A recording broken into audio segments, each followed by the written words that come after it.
छतें टूटी हैं,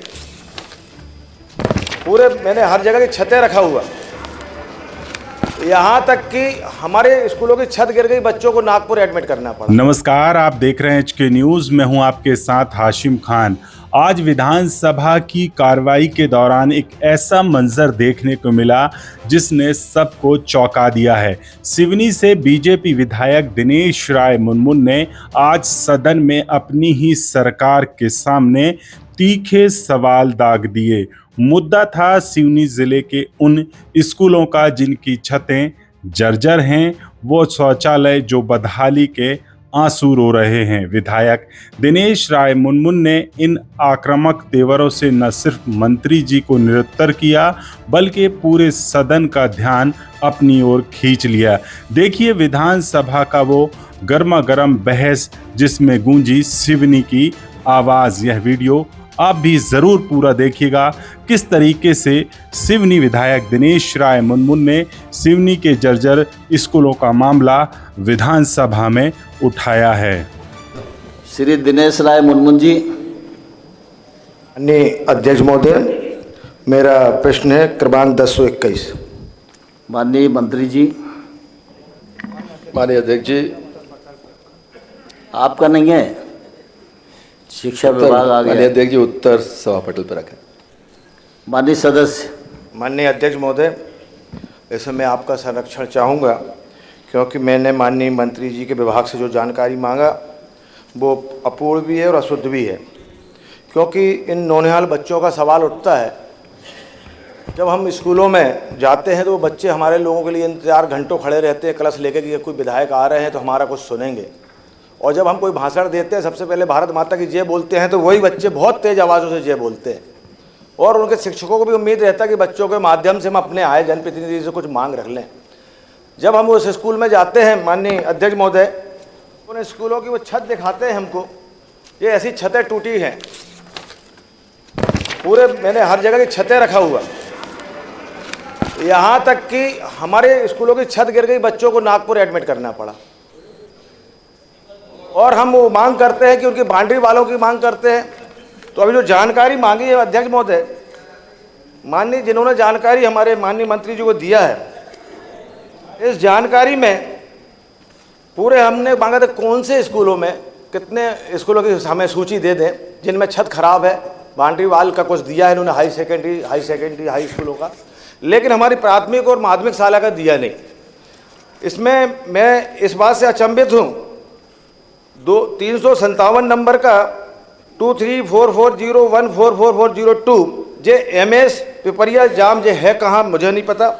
और 358 में सुश्री स्कूल का नाम बता रहे हैं, ये हिनोटिया मावड़ी, ये भी पता नहीं महोदय कहाँ का है। जब जानकारी जो सील लगाए हैं जिन अधिकारी ने, नाम नहीं लेना चाहूँगा, वो शुद्ध जानकारी नहीं दे रहे हैं तो हमारे बच्चों के साथ होगा क्या।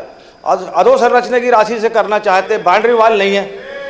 स्कूलों में अतिरिक्त कक्ष की जो मांग की है, जो मांगा है, वो भी हमारे इसमें कई स्कूलों में जहाँ अतिरिक्त कक्ष है जहाँ लग नहीं रहे हैं, हमने करोड़ों रुपए दिया माननीय उन स्कूलों में अतिरिक्त कक्ष के लिए। दिनेश जी, प्रश्न तो करें मंत्री से, आप जानना क्या चाहते हैं? मैं माननीय मंत्री जी से यही सीधा मेरा सवाल है कि माननीय कोई जानकारी गलत दे रहे हैं, जो मैं प्रश्न कर रहा हूँ, क्या उन अधिकारी पर कार्रवाई करेंगे आप? दूसरा, इन बच्चों की जो छतें टपक रही हैं, आपने हमको जो लिस्ट दिया है 476 की मैं मान लूं कि इनकी छतें टपक रही हैं, क्या बाउंड्री वाल नहीं है, तो कुछ इसका स्पष्टीकरण हो तो मैं बाकी चीज़ों में बात करूं माननीय मंत्री जी से। माननीय मंत्री। माननीय अध्यक्ष जी, मैं आपके माध्यम से माननीय सदस्य को बताना चाहता हूं कि सूची कौन सी दी है और नाम में हो सकता है कि सूची किस टाइपिंग मिस्टेक है, क्या है, वो तो जानकारी का विषय है। लेकिन आपके विधानसभा क्षेत्र में 44 प्राथमिक और माध्यमिक शालाएँ हैं जो जीर्ण शीर्ण अवस्था में हैं। हमने 5 नए भवन उनमें से आपको अभी दिए, जो सिवनी के महावीर वार्ड में प्राथमिक शाला बोरिया, सिमरिया, बरसला, माहौलपानी, और सिवनी विधानसभा के जो शेष मतलब 32 अतिरिक्त कक्ष 203 शालाओं में बाउंड्री, 193 शालाओं में मरम्मत कार्यों का चिन्हांकन किया गया है। इसको हम लोगों ने वार्षिक कार्यों 26-27 जो बनी है उसमें इनको इस योजना में शामिल हमने करने की कार्रवाई की है और नियमानुसार इस पर आगे बढ़ रहे हैं। भविष्य में आपकी इसमें मदद भी करेंगे।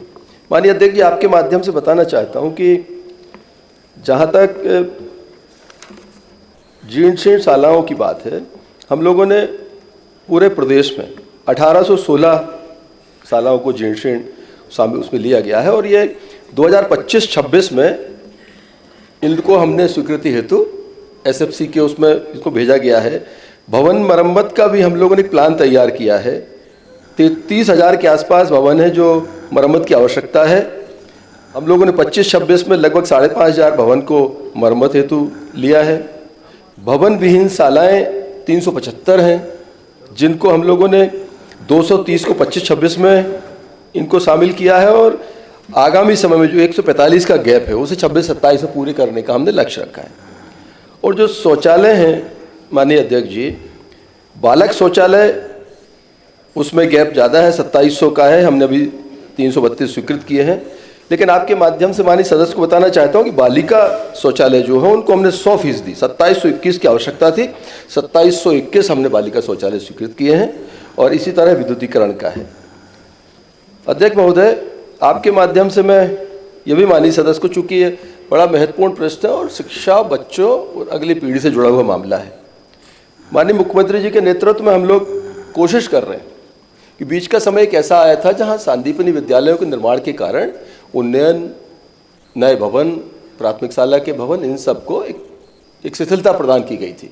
लेकिन फिर से सरकार ने इसको टेकअप किया है और आगामी समय में जीर्ण शीर्ण है, नए भवन की स्वीकृति है और खासकर प्राथमिक शालाओं में चूंकि भारत सरकार का सीधा इसमें समग्र शिक्षा के माध्यम से दखल रहता है तो हम लोग प्रस्ताव बनाकर भेजते हैं और नियमानुसार उनकी पूर्ति करने का हम काम भी करेंगे। और एक चीज़ और माननीय अध्यक्ष जी, आपके माध्यम से मैं माननीय सदस्य को बताना चाहता हूं कि हमारा high school, higher secondary level पे हम लोग कोई भी भवन हमारा जीर्ण शीर्ण नहीं है और लगभग इसमें जो हमको आगामी समय में 2900 हाई स्कूल, हायर सेकेंडरी के लिए 15,000 के आसपास अतिरिक्त कक्षों की आवश्यकता है, कंप्यूटर और प्रयोगशाला कक्षों की। इसमें 3,000 करोड़ रुपए की इस प्रदेश में हमको आवश्यकता महसूस हो रही है। माननीय अध्यक्ष जी, आपके माध्यम से बताना चाहता हूँ माननीय सदस्य को कि हम लोगों ने 4,187 अतिरिक्त कक्ष, प्रयोगशाला, कंप्यूटर कक्ष इनकी स्वीकृति प्रदान की है और लगभग 1,200 करोड़ की राशि जारी कर दी गई है पूरे प्रदेश के अंदर, जो आज तक के अभी वर्तमान समय में सर्वाधिक पैसा है जो कि विभाग ने अतिरिक्त कक्षों के लिए यहाँ पर दिया गया है। शेष जो 10,990 के आसपास हैं उनको हम लोगों ने आगामी 3 वर्ष में 2026-27 में 5,000, 27-28 में 4,000 और शेष जो 1,800 बचेंगे 28-29 में उनको हम पूरा करेंगे। और हमारा लक्ष्य है कि 28-29 के फाइनेंशियल ईयर तक कोई भी हायर सेकेंडरी, हाई स्कूल जो भवन है उसमें किसी भी किस्म के कक्ष की या भवन की आवश्यकता बच्चों की जो एनरोलमेंट है उसके हिसाब से नहीं रहेगी। एक और माननीय अध्यक्ष जी, जैसा आपने कहा है माननीय विधायक जी ने कि कहीं पर भवन की आवश्यकता है या मरम्मत आदि की ज़रूरत है, तो हम लोग नामांकन को ध्यान में रखकर अतिरिक्त कक्षों की व्यवस्था भी कर रहे हैं। विभाग प्राथमिकता के आधार पर अतिरिक्त कक्ष उपलब्ध करा रहा है। एक और आपकी जानकारी के लिए हम लोग इसमें परिवर्तन कर रहे हैं। अभी दर्ज संख्या के हिसाब से विभागीय सूचना के आधार पर हम लोग यहाँ पर अपना विभाग जो है वो प्राथमिकता तय करता था, लेकिन अब हमने निर्देश किया है, माननीय मुख्यमंत्री जी का उनकी ऐसी मंशा थी कि हर जिले में जिला विकास समिति बन गई। आगामी समय में नए भवन स्वीकृत करना है, अतिरिक्त कक्ष का निर्माण होना है, मरम्मत आदि का पैसा देना है। चूँकि माननीय विधायक उस महत्वपूर्ण समिति के सदस्य हैं, उस समिति के विधायकों द्वारा प्राप्त प्रस्तावों के आधार पर यहाँ पर विभाग उसका निराकरण करेगा और कार्रवाई करेगा। इससे सीधा विकास में या आगामी समय में जो स्वीकृतियाँ होंगी उसमें आपका दखल हो जाएगा, आपकी सहभागिता हो जाएगी। माननीय अध्यक्ष महोदय, माननीय मंत्री जी से कोई शिकायत नहीं है। माननीय मंत्री जी हमारे बड़े सीधे सरल और कम से कम 10 फुट के दूर का भी बहुत अच्छे से देखते हैं, दूर तक देखते हैं, ऐसे माननीय मंत्री जी हैं। लेकिन जो जानकारी विभाग से मांगी जा रही नामजद, तो नामजद जानकारी गणेश जी फोटो में क्यों नाप रहे हो? वो मैं दिया हूँ।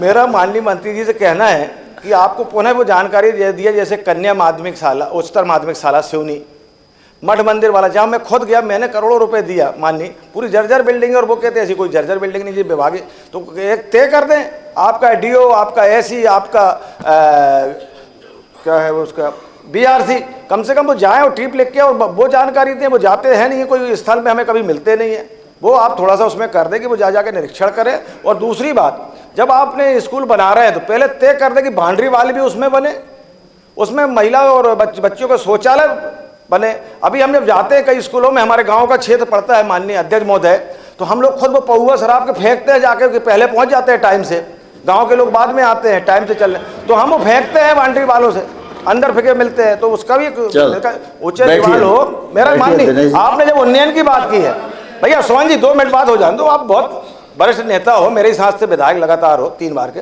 मेरा माननीय, इसमें उन्नयन की आपने बात की है, तो मैं चाहता हूं, जब आप शायद हृदय से करना चाहते हैं, तो मैं 4-5 नाम पढ़े देता हूं, तो उनको आप उन्नयन की घोषणा कर दें। जैसे मेरे हाई स्कूल, हाई सेकेंडरी, अध्यक्ष जी आपका संरक्षण चाहूँगा।